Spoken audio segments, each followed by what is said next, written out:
ಪ್ರದೀಪ್ ಈಶ್ವರ್. ಮಾನ್ಯ ಸಭಾಧ್ಯಕ್ಷರೇ, ವಿರೋಧ ಪಕ್ಷದ ನಾಯಕರಾದಂಥ ಆರ್ ಅಶೋಕ್ ಅವರ ವಿರುದ್ಧ ನಾನು ಅಕ್ಕುಚ್ಯುತಿ ಮಂಡಿಸ್ತಾ ಇದ್ದೀನಿ. ನಾನು ಆರ್ ಅಶೋಕ್ ಅವರಿಗೆ ಸಂವಿಧಾನದ ಪೀಠಿಕೆಯನ್ನು ಒಮ್ಮೆ ಓದ್ತಾ ಇದ್ದೇನೆ. We the people of India having solemnly resolved to constitute India into sovereign, socialist, secular, democratic republic, liberty of thought, faith and expression. ನಮ್ಮ ಪ್ರಿಯಾಂಬಲ್ ಅಲ್ಲಿ ಫ್ರೀಡಮ್ ಆಫ್ ಸ್ಪೀಚ್ ಬಗ್ಗೆ ಬರೆದಿದ್ದಾರೆ. ಸಾಮಾನ್ಯ ವ್ಯಕ್ತಿಗಳಿಗೆ ಆರ್ಟಿಕಲ್ 19 ವೈಲೇಟ್ ಆದ್ರೆ ಕೋರ್ಟ್ ನ ಮೊರೆ ಹೋಗ್ತಾರೆ.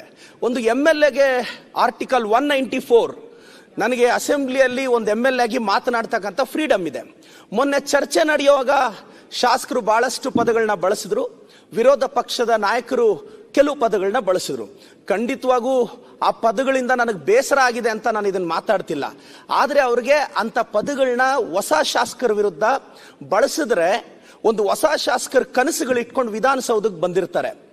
ಅಂಜನಮ್ಮನವ್ರ ಮಗ ಆರ್ ಅಶೋಕ್ ಅವರು ವಿಧಾನಸಭೆಗೆ ಬಂದಾಗ ಅವ್ರ ತಾಯಿಯವ್ರು ಎಷ್ಟು ಸಂತೋಷ ಪಟ್ಟಿರ್ತಾರೋ, ಆದ್ರೆ ನಾನು ವಿಧಾನಸಭೆಗೆ ಬಂದಾಗ ಆ ಸಂತೋಷ ಪಡಕ್ ನನ್ನ ತಂದೆ ತಾಯಿ ಇರಲಿಲ್ಲ.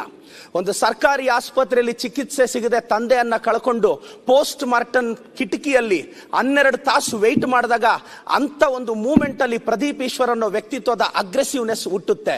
ಅದಾದ ನಂತರ ಬಡತನ ಕಣ್ಣೀರು ಸುರಿಸಿ ವಿಧಾನಸೌಧದವರೆಗೂ ಬಂದಿದ್ದೀವಿ. ನಮ್ಮ ನೋವು, ನಮ್ಮ ಬಡತನ, ನಮ್ಮ ಹಸಿವು ನಮ್ಮ ಅಗ್ರೆಷನ್ ಅಲ್ಲಿ ಕಾಣಿಸುತ್ತೆ. ಸಭಾಧ್ಯಕ್ಷರೇ, ನಾವು ಶ್ರೀಮಂತ ಕುಟುಂಬದಿಂದ ಬಂದವರಲ್ಲ.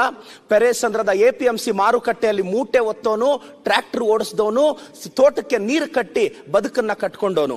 ಇವತ್ತು ಮೊದಲ ಬಾರಿ ವಿಧಾನಸಭೆಗೆ ನಾನು MLA ಆಯ್ಕೆಯಾಗಿ ಬಂದೆ. ಕೆಲವರು ವಿರೋಧ ಪಕ್ಷದವರು, ಬಿಜೆಪಿ ಸದಸ್ಯರು ಕೆಲವು ಪದಗಳನ್ನ ಬಳಸ್ತಾರೆ.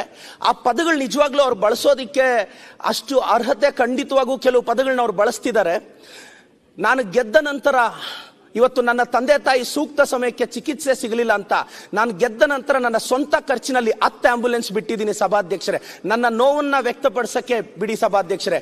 10 ಆಂಬ್ಯುಲೆನ್ಸ್ ಬಿಟ್ಟು 12 ನಿಮಿಷದಲ್ಲಿ ಸಭಾಧ್ಯಕ್ಷರೇ ದಯವಿಟ್ಟು ತಾವು ಅವಕಾಶ ಕೊಟ್ಟು ನಾನು ವಿರೋಧ ಪಕ್ಷದ ನಾಯಕರಿಗೆ. ಪ್ರದೀಪ್ ಅವರೇ, ನೀವು ಮಾತ್ರ ನಾವು ಹೇಳಿದ ಸ್ವಲ್ಪ ಕೇಳಬೇಕು.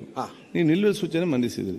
ಈ ಅಸೆಂಬ್ಲಿ ಒಳಗಡೆ ಏನಾಗಿದೆ ಅದರ ಬಗ್ಗೆ ಮಾತು ಬನ್ನಿ. ಇಲ್ಲ ನಾನು ಹೇಳ್ತಾ ಇದ್ದೀನಿ. ಆಯ್ತು, ಅದಕ್ಕೆ ನೀವು ಸೀಮಿತವಾಗಿ ಬನ್ನಿ ಅಂತ ಅರ್ಥೈಸ್ತಿದ್ದೀನಿ ಸಭಾಧ್ಯಕ್ಷರೇ. ಇವತ್ತು ಅಲ್ಲಲ್ಲ, ಒಂದು ನಿಮಿಷ ಸಭಾಧ್ಯಕ್ಷರೇ. 10 ಆಂಬ್ಯುಲೆನ್ಸ್ ಬಿಟ್ಟು 12 ನಿಮಿಷದಲ್ಲಿ ನನ್ನ ಅಸೆಂಬ್ಲಿಯಲ್ಲಿ ನನ್ನ ಸ್ವಂತ ದುಡ್ಡಲ್ಲಿ ನಾನು ಜನರನ್ನ ಕಾಪಾಡ್ತಿದ್ದೀನಿ. ಅದಕ್ಕೆ ಅವ್ರು ಇಂಥ ಪದಗಳು ಬಳಸ್ತಾರೆ. ನಾನು ಗೆದ್ದ ನಂತರ ಡಿಜಿಟಲ್ ಕ್ರಾಂತಿಗೆ ಮುನ್ನುಡಿ ಬರೀತಾ ಇದ್ದೀನಿ. ಆ ಕಾರಣಕ್ಕೆ ಇವರು ಪದಗಳು ಬಳಸ್ತಾರೆ. ಅಪ್ಪ ಅಮ್ಮ ಇಲ್ದಿರೋ 52 ಮಕ್ಕಳಿಗೆ ನಾನು ದಾರಿದೀಪ ಆಗಿದ್ದೀನಿ, ಅದಕ್ಕೆ ಈ ಪದ ಬಳಸ್ತಾರೆ. ಆರ್ ಅಶೋಕ್ ಅಣ್ಣ ಅವರೇ, ದಯವಿಟ್ಟು ಅಂತ ಪದಗಳು MLAಗಳು ಬಳಸ್ಲಿ, ನಾವು ಫೈಟ್ ಮಾಡ್ತೀವಿ.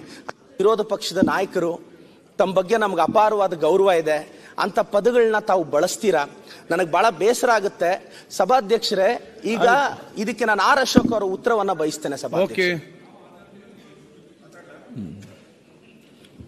ಸನ್ಮಾನ್ಯ ಅಧ್ಯಕ್ಷರೇ, ಸನ್ಮಾನ್ಯ ಗೌರವಾನ್ವಿತ ಪ್ರದೀಪ್ ಈಶ್ವರ್ ಅವರು ಮೊನ್ನೆ ಗಲಾಟೆ ನಡೆಯುವಂತ ಸಂದರ್ಭದಲ್ಲಿ ಎಲ್ಲರೂ ವೆಲ್ಲಲ್ಲಿದ್ರು, ನಾನು ಇಲ್ಲಿದ್ದೆ.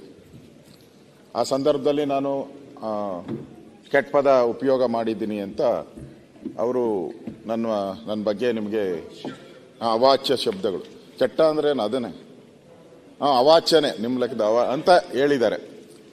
ನಾನು ಇಲ್ಲಿ ದಾಖಲೆಗಳನ್ನೆಲ್ಲ ಕೇಳಿದೆ. ನಾನು ದಾಖಲೆಗಳಲ್ಲಿ ನಾನೇ ಇಲ್ಲ, ಇಲ್ಲಿ ಯಾವುದೂ ಇಲ್ಲ. ದಾಖಲೆಗಳಲ್ಲಿ ಯಾವುದು ಕೂಡ ನಾನು ಆ ಥರ ಪದ ಬಳಸಿರೋದು ಇಲ್ಲ. ಬೇಡ ಯಾಕೆ ಪಾಪ, ಅವರು ನಮ್ಮ ಹುಡುಗನೇ, ಅವನು ಆ ಥರದ್ದು ಯಾವುದೂ ಇಲ್ಲಿ ಇಲ್ಲ. ನಾನು ಅದನ್ನು ದಾಖಲೆ ಏನು ಇಲ್ಲ ಅಂತ ಹೇಳಿದ್ದಾರೆ. ಅದರಿಂದ ಈಗ ಪ್ರದೀಪ್ ಈಶ್ವರ್ ಅವರು ರೋಷ ವೇಷದಲ್ಲಿ ಭಾಷಣ ಮಾಡೋ ಬಹಳಷ್ಟು ಪದಗಳು ಅವರು ಉಪಯೋಗ ಮಾಡಿದ್ದಾರೆ. ಅವರು ಬಹಳ ದೊಡ್ಡ ಪದಗಳನ್ನೇ ಉಪಯೋಗ ಮಾಡಿದ್ದಾರೆ. ನಾವೇನು ಅದನ್ನ ಪ್ರಶ್ನೆ ಮಾಡಿಲ್ಲ. ಆದ್ರೆ ನಾನು ಹೇಳಿರೋದು ಯಾವುದು ರೆಕಾರ್ಡಲ್ಲಿ ಹೋಗಿಲ್ಲ, ಯಾವುದು ರೆಕಾರ್ಡಲ್ಲಿ ಇಲ್ಲ. ಅಕಸ್ಮಾತ್ ಇದ್ರೆ ನಾವು ಹೇಳ್ದಂಗೆ ಅದನ್ನ ದಯವಿಟ್ಟು ತೆಗೆಸಿ, ತಪ್ಪಾಗಿದ್ರೆ ತಪ್ಪೆ, ಪ್ರಶ್ನೆನೇ ಇಲ್ಲ. ಈಗ ನಿಲ್ಲಮ್ಮ ಪ್ರದೀಪ್, ಒಂದು ನಿಮಿಷ. ಈಗ ಪ್ರತಿಪಕ್ಷ ನಾಯಕರು ಅವರ ಕ್ಲಾರಿಫಿಕೇಶನ್ ಕೊಟ್ಟಿದ್ದಾರೆ, ತಾವು ನಿಮ್ಮ ವಿಚಾರ ಹೇಳಿದ್ದೀರಿ. ಒಂದು ಸೆಕೆಂಡ್ ಮಾತಾಡಲಿಕ್ಕೆ ಅವಕಾಶ ಕೊಡಿ. ನಾನೀಗ ಇದ್ದಂತ ನೋಡಿ, ಈಗ ಮಾತಾಡುವಾಗ ಸ್ಪೀಕರ್ ಹತ್ರ ಅವಕಾಶ ಕೇಳ್ತೀವಿ, ಸ್ಪೀಕರೇ ಮೆಂಬರ್ ಹತ್ರ ಅವಕಾಶ ಕೇಳಿಸ್ತೀವಿ ಬಂದ್ಬಿಟ್ರೆ. ಇಲ್ಲ, ನನ್ನ ವಿರೋಧ ಪಕ್ಷದವ್ರು ಬೈದಿದ್ದಕ್ಕಿಂತ ಈ ಒಂದು ಅಸೆಂಬ್ಲಿ ಒಳಗಡೆ ಸ್ಪೀಕರ್ ಅವ್ರು ಬೈದಿದ್ದು ನಮಗೆ ಈ ಸ್ಥಾನಕ್ಕಿಂತ ಮುಖ್ಯ ಸೌಹಾರ್ದವಾಗಿ ಪ್ರೀತಿಯಿಂದ ಒಂದು ಸಂತೋಷದಿಂದ ನಮ್ಮ ಅಧಿವೇಶನ ನಡೆಸಬೇಕು. ನಮಗೆ ಅದು ಮುಖ್ಯ. ಈಗ ಸ್ಟೇಟಸ್ ಮುಖ್ಯ ಅಲ್ಲ. ಎಲ್ಲಿ ಬೇಕು ಅಲ್ಲಿ ನಾವು ಅದನ್ನು ಸರಿಪಡಿಸಿಕೊಂಡು ಹೋಗಬೇಕು. ಅದಕ್ಕಾಗಿ ಈಗ ತಾವು ತಮ್ಮ ವಿಚಾರ ಹೇಳಿದ್ದೀರಿ, ಕ್ಲಾರಿಫಿಕೇಶನ್ ಪ್ರತಿಮೆ ಕೊಟ್ಟಿದ್ದಾರೆ. ನಾನು ಬಹುಶಃ ಅದರ ರೆಕಾರ್ಡ್ ಏನಿದೆ, ರೈಟಿಂಗ್ ರೆಕಾರ್ಡ್ ಏನಿದೆ, ಪ್ಲಸ್ ಆಡಿಯೋ ರೆಕಾರ್ಡಿಂಗ್ ಏನಿದೆ, ನಾನು ತರಿಸಿ ನೋಡಿಕೊಂಡು ಮತ್ತೆ ನಿಮ್ಮನ್ನು ಕರಿತೇನೆ, ಮತ್ತೆ ಕ್ಲೂರಿಂಗ್ ಕೊಡ್ತೇನೆ. ಸಭಾಧ್ಯಕ್ಷರೇ, ಮೊನ್ನೆ ಇನ್ನೊಂದು ಸನ್ಮಾನ್ಯ ಅಧ್ಯಕ್ಷರೇ, ಆಯ್ತು. ಈಗ ಕೂತ್ಕೊಳ್ಳಿ, ಪ್ರದೀಪ್ ಕೂತ್ಕೊಳ್ಳಿ. ನಾನು